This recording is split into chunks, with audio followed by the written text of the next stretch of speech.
Saúde, igreja, toda graça e paz, nosso Senhor. Que bom, podemos estar reunidos aqui no dia que o Senhor separou para a sua adoração congregacional. Estamos aqui reunidos para adorar o Senhor.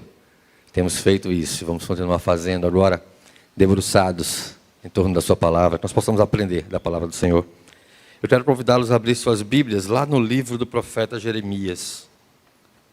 Livro do profeta Jeremias. Hoje eu estou com o púlpito cambaleando aqui. O púlpito daqui, ele foi para servir no SCC, os irmãos que estão lá, servindo ao Senhor, adorando ao Senhor. Mas esse aqui vai segurar, tenho certeza. Pelo menos mais ou menos. Jeremias capítulo 17, nós vamos fazer a leitura dos versos 5 até o verso 9, verso 5 ao verso 9, do livro do profeta Jeremias, capítulo 17, versos 5 ao verso 9.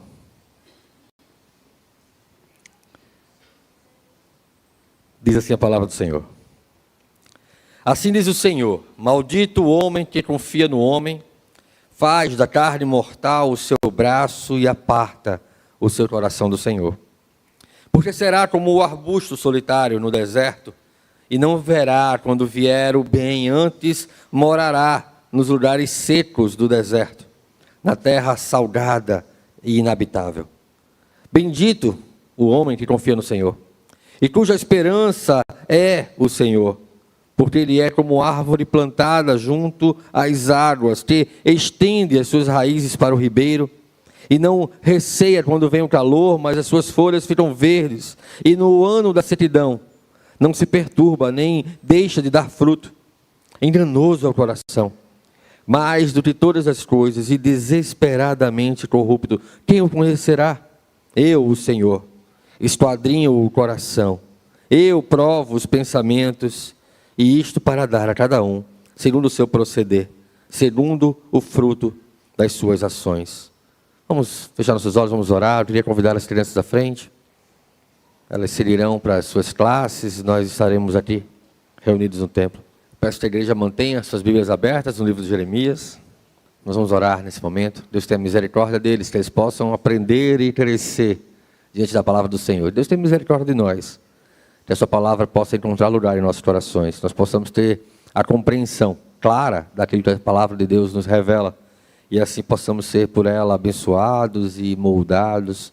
Que Deus tenha misericórdia de mim, que a minha indignidade não comprometa a pureza da palavra do Senhor. Oremos. Pai bendito, todo-poderoso, Tu és altíssimo sobre todas as coisas, ó Deus. Nós confiamos e adoramos a Ti. Tu és fiel, Senhor, dia após dia. Ó Senhor, se revelastes em Cristo Jesus como o ápice da Tua revelação. Por esta revelação, por este conhecimento, através do poder do Teu Espírito, tivemos consciência dos nossos pecados, do juízo que cabia por causa dos nossos pecados, mas também da graça do Senhor, também da misericórdia do Senhor, encontrada em Cristo Jesus, a expressão exata do Teu ser. Ó Pai, é por causa da Tua graça e da Tua misericórdia que estamos aqui nessa manhã, que estamos reunidos aqui em torno da Tua palavra, do sacrifício, da pregação do Evangelho. Nos abençoa, ó Deus, nos abençoa com o conhecimento do Senhor. E cuida, Senhor, das nossas crianças, que possam compreender a largura, a altura, a profundidade do Teu amor. E que possam ser por esse amor transformados, e que possam se sentir encorajadas, desafiadas a Te conhecer mais, e Te conhecendo mais, possam Te adorar, Senhor, e assim também nós. Que não tenhamos outro tesouro além do Senhor. Em nome de Jesus. Amém. Meus irmãos, deixa eu começar contando uma história para vocês. Havia uma pequena cidade, onde as pessoas buscavam ansiosamente a verdade de Deus. E nesse lugar, um grupo de indivíduos inspirados por uma abordagem, uma teologia moderna, contemporânea, começou a ensinar uma visão peculiar da relação entre as pessoas com Deus, fazendo com que elas se sentissem mais motivadas, mais encorajadas aos desafios da vida. Enquanto muitos estavam intrigados E atraídos por essa abordagem moderna, havia um ancião chamado Elias. Não tem nada a ver com Elias da Bíblia, essa história é fictícia. Ele sentia um peso no seu coração e ele decidiu buscar a palavra do Senhor, a verdade na palavra de Deus. E assim abriu o livro de Jeremias. Eu convido você a abrir o livro de Jeremias, no capítulo 29. Essa leitura que o Elias fez. Jeremias, capítulo 29, do verso 4 ao verso 9, diz assim: Assim diz o Senhor dos Exércitos, o Deus de Israel: a todos os exilados que eu deportei de Jerusalém para a Babilônia, edificai casas e habitai nelas, plantai pomares e comei do seu fruto, tomai esposas e gerai filhos e filhas, tomai esposas para vossos filhos, e dai as vossas filhas a maridos, para que tenham filhos e filhas, multiplicai-vos e não diminuais. Procurai a paz da cidade para onde vos desterrei, e orai por ela ao Senhor, porque na sua paz, vós tereis paz. Diz o Senhor dos Exércitos, o Deus de Israel: não vos enganem os vossos profetas, que estão no meio de vós, nem os vossos adivinhos, nem deis ouvidos aos vossos sonhadores, que sempre sonham segundo o vosso desejo, porque falsamente vos profetizam. Eles em meu nome, eu não os enviei, diz o Senhor. E ao ler essas palavras do profeta Jeremias, Elias percebeu a profundidade da mensagem para o povo de Israel. O povo estava sendo ali conduzido por palavras que massageavam o seu coração, que diziam que eles queriam ouvir. O profeta, sob a inspiração divina, havia escrito sobre o plano de Deus para o seu povo, um plano de bem, de fazer-lhe bem, apesar das providências amargas que eles estavam vivendo. Planos de prosperidade e de esperança diferentes da teologia que eles estavam sendo, então, naquele momento, impactados. Compreendendo que a verdade de Deus estava nas Escrituras, Elias sentia uma responsabilidade de compartilhá-la com aquelas pessoas. E pouco a pouco, através daquilo que Elias ia falando, Deus os chamou para uma jornada diante da sua palavra, iluminados pela sua palavra. Não podemos simplesmente buscar as bênçãos sem comprometimento, diz Elias. Devemos investir na terra em que fomos colocados, amar o próximo, confiar no plano soberano de Deus. Mensagem simples e profunda do capítulo 29 de Jeremias. Ressoou no coração da comunidade que foram então, aos poucos, se voltando para a palavra do Senhor. E aquela cidade experimentou uma transformação à medida que as pessoas começavam a abandonar as falsas promessas circunstanciais, efêmeras, de uma exortação frouxa, de uma graça barata, que não exige de nós nenhum comprometimento, mas sim fala de bênção sobre bênção. E então as pessoas começaram a olhar para Deus de uma maneira séria e genuína, e aquilo foi transformador para as suas vidas e para os seus corações. Meus irmãos, no texto de Jeremias, e no contexto em que esse texto foi escrito, tanto o texto central dessa exposição, no capítulo 17, quanto este trazido por Elias, no capítulo 29. Ele foi escrito quando o povo do sul estava no cativeiro babilônico. E a nossa razão, ou o nosso entendimento de cativeiro, ele muitas vezes é assim, a Babilônia foi lá, Nabucodonosor, levou os israelitas e pronto, começou a acontecer o cativeiro. Foi um pouco mais complexo que isso. O povo começou a ir para o cativeiro, a ir para o exílio, em cerca de 605 a.C., quando Nabucodonosor empreendeu uma grande campanha militar e estendeu o império da Babilônia. É possível que nesse primeiro momento, essa primeira leva, tenha ido já ali Daniel e seus amigos, como nós conhecemos lá no livro de Daniel. O exílio dos judeus, ele envolveu a destruição do reino do sul, mas ainda não nesse primeiro momento, só num segundo momento, quando o exército vem novamente, levam mais de 10 mil pessoas para o exílio da Babilônia, por volta do ano 597 a.C. Depois uma outra incursão, 587, 586 a.C., uma nova leva. Então o povo foi sendo levado aos poucos, o povo foi sangrando aos poucos, a cidade foi sendo destruída aos poucos, até que o templo foi inteiramente destruído. As muralhas foram queimadas e a cidade estava agora desolada. Houve então muita preocupação dos israelitas sobre o que Deus estava fazendo, quando que aquilo iria acabar.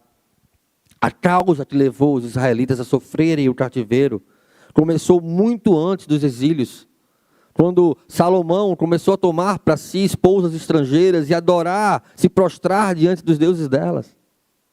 Quando o povo começou a fazer o que era mal perante o Senhor, permitindo os altares, os deuses desconhecidos ou conhecidos do povo ao redor do povo de Israel, altares a Baal, a Moloque. Quantas vezes o Senhor foi insultado, a ponto de no próprio templo ser levantado um altar a um deus pagão. E Deus então pune o povo com mão severa e diz: olha, isso é para o seu bem, é disciplina. Eu vou discipliná-los, depois eu vou torná-los a reuni-los, para vocês voltarem a ser a nação que guardará a minha aliança até a consumação, na volta de Cristo Jesus. Um homem e carne, e sua carne, refletem a fragilidade do gênero humano. Como nós tendemos a confiar na nossa carne, no nosso braço carnal, na nossa capacidade, nos nossos instintos naturais, no nosso coração enganoso. O homem está então declarado maldito quando aparta o seu coração do Deus vivo, do Criador de todas as coisas. O fim dele é como um arbusto estéril, diz a palavra do Senhor, nós lemos, que cresce no deserto, que tem uma aparência melancólica, que reflete um coração sombreado pelo efeito do pecado. Uma vista nublada por causa das inclinações pecaminosas do seu coração. O homem que não tem a sua confiança em Deus. O homem que não tem a capacidade de reconhecer a bondade do Senhor, a lhe sustentar, a lhe manter de pé, a lhe manter firme. Este é o mais miserável de todos os homens, por mais que tenha riquezas nesse mundo. Por mais que tenha o conhecimento dessa geração perdida e pervertida. Ele não tem a essência daquilo que é fundamental, ele não tem esperança. A sua esperança está naquilo que ele pode ver, que ele pode tocar. E tudo que ele pode ver e tocar é perecível. E se acaba, e se vai. Hebreus capítulo 3, verso 12, vai dizer: tende cuidado, irmãos, jamais aconteça haver em qualquer de vós perverso coração de incredulidade que vos afaste do Deus vivo.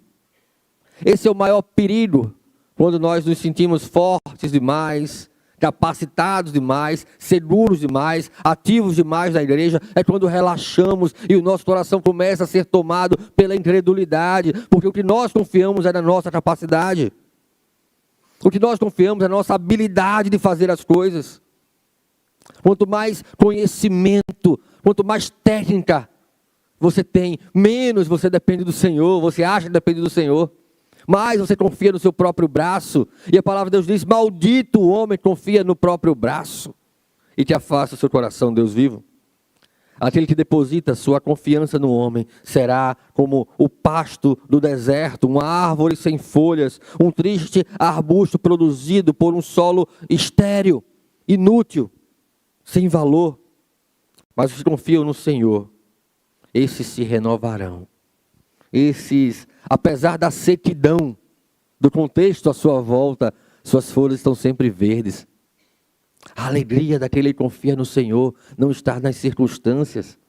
Poderemos estar passando por um deserto, mas nossas folhas estarão sempre verdes, porque a nossa confiança, o nosso coração, a nossa alegria estará fundamentada naquele que é a razão da nossa esperança.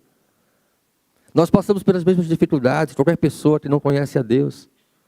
Nós temos os mesmos desafios, passamos pelo mesmo deserto, a mesma sequidão. O que nos difere é a esperança. Mas se o nosso coração for tomado por incredulidade, como diz o autor de Hebreus, estamos perdidos. Se não tivermos a capacidade de enxergar Deus a cuidar de nós de maneira soberana sobre todas as coisas, e a capacidade de pôr nele a nossa confiança, estamos todos perdidos.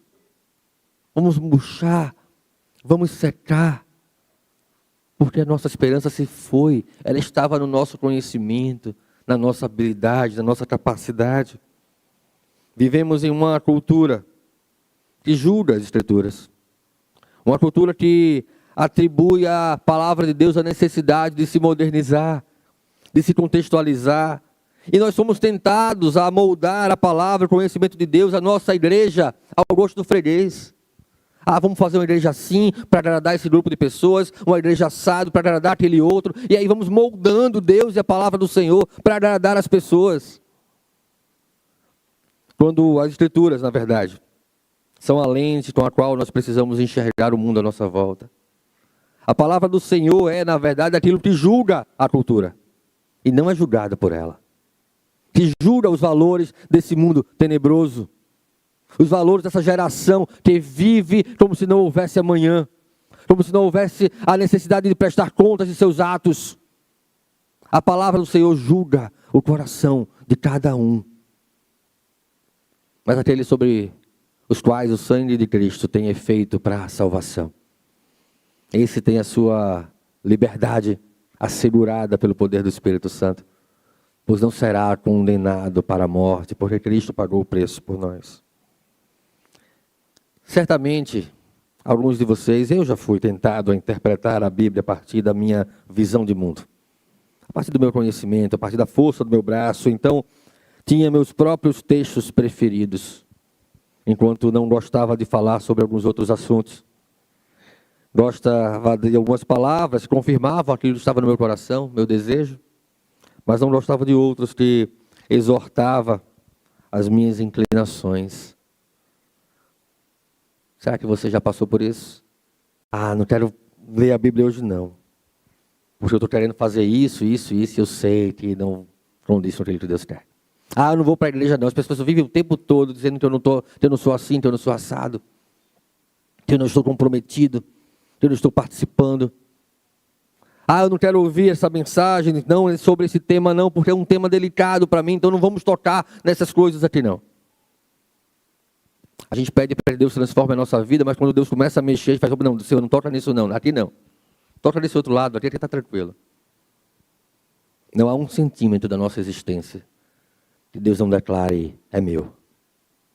Deus pagou o preço.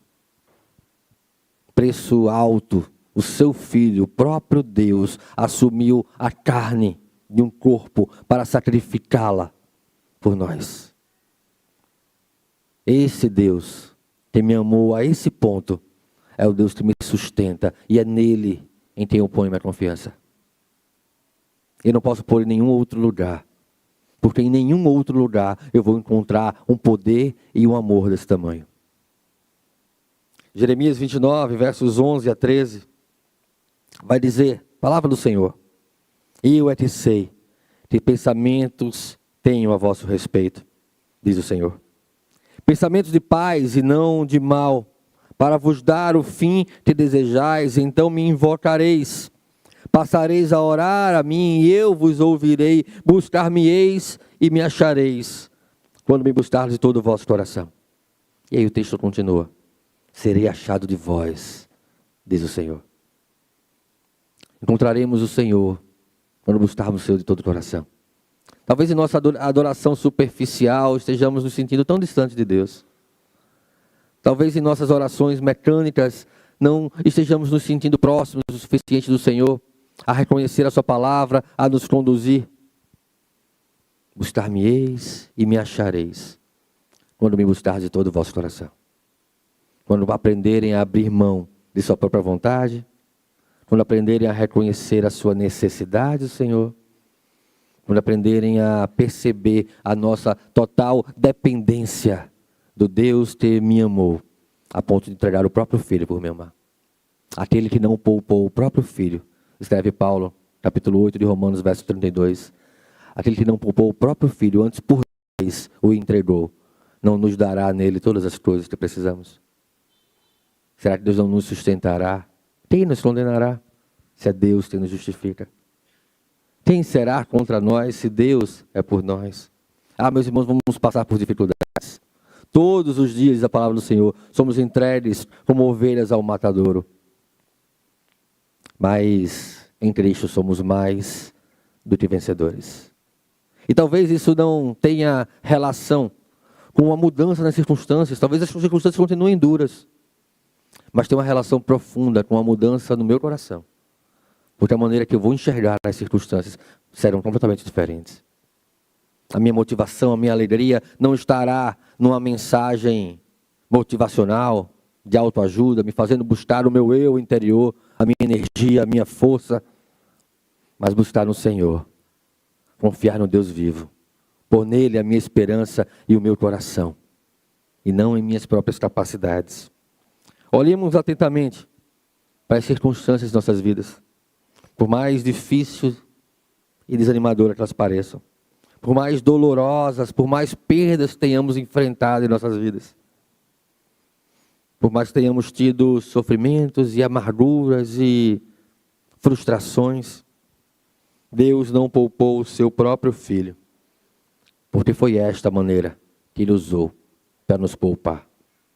Que Deus tenha misericórdia de nós, que Ele possa nos fazer compreender a nossa dependência dEle, e que nós possamos aprender a pôr a nossa confiança no Senhor. E assim seremos animados, e reanimados, e avivados, para vivermos independente das circunstâncias, no cativeiro ou na terra, mas vivermos no Senhor, porque onde o Senhor está, com sua mão graciosa e amorosa, é o melhor lugar para se estar.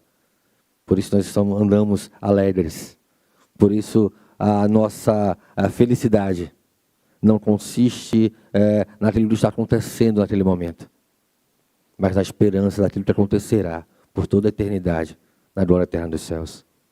Vamos orar ao Senhor. Vamos fechar nossos olhos, vamos assumir com o Senhor um compromisso de pôr a nossa esperança no Senhor, de confiar no Senhor, Deus Todo-Poderoso e Soberano sobre todas as coisas e sobre todas as circunstâncias. Oremos.